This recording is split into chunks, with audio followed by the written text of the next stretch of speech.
For the past 5 years, the top athletes in the Rio Grande Valley have been rewarded with a prestigious recognition of being the best of the best. The award became known as the All-Valley Male Female Athletes of the Year. The Harlingen Hispanic Chamber and the Valley Morning Star have partnered to take the next step into the next level, the Valley School Sports, and host an inaugural Rio Grande Valley All Sports Banquet, a banquet that we held each year to give us the opportunity to recognize the deserving young athletes. The All-Star Award will give us the opportunity to bring the whole Rio Grande Valley together at the end of the school year to honor and celebrate the area students' athletic success. We'd like to see this as a year-end celebration. And we're real proud to be part of this. And I think that this is something that we can all work for.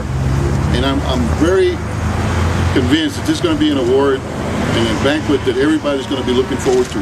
The same token, we hope that this will bring more focus into the type of talent that we have here. Not just to become football players or basketball players or baseball players, but to get an education, give opportunities.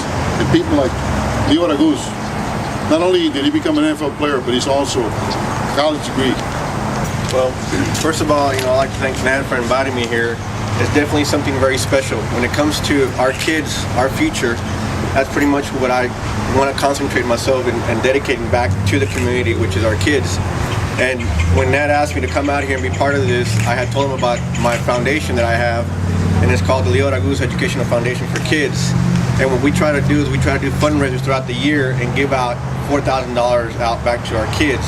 This year we've tried to give out $2,000 to South and $2,000 to North to a girl, a young lady and a young man from each school, that they don't have to be the top athlete, they don't have to be the straight A student, they can just be the average athlete out there that need help to pretty much continue their education.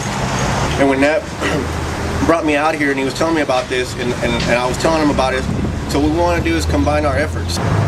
There's more to that night, and we're going to have several categories. One of the categories is going to be a team of the year, where we're going to have a male and a female team being awarded for their accomplishments that season. We're going to award a coach of the year, which we're going to recognize a coach, just one coach out of all the top coaches in the Valley that made a significant difference in their program and in their kids' lives that year. We're going to award an athletic program, which we're going to recognize the whole school and for their achievements throughout the season, from cross country through track and field from August through May.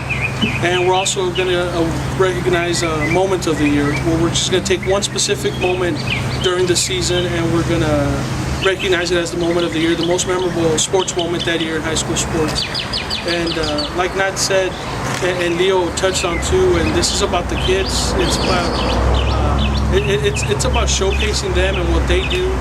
And a lot of times we just, I was trying to think of what to say up here, and the only thing that kept popping into my mind was one of my favorite quotes, which is from the former Chief Justice Earl Warren, that he said that he likes to read sports because that's where they record a man's accomplishments, the front page, nothing but their failure. And I think that this is part of what the Valley Morning Star believes in, the sports staff. There's bad stories out there. There's real news about coaches getting fired or about coaches doing something wrong, kids doing steroids, and we're going to report that too. But for the most part, we want to recognize what these high school kids do and what they work for hard 365 days a year, and that's to be a good athlete. And a lot of these kids aren't just athletes, they're good role models for other kids, they're good human beings, they're good citizens, and I think this banquet here is going to be just another way of us showcasing them on the Valley Morning schedule.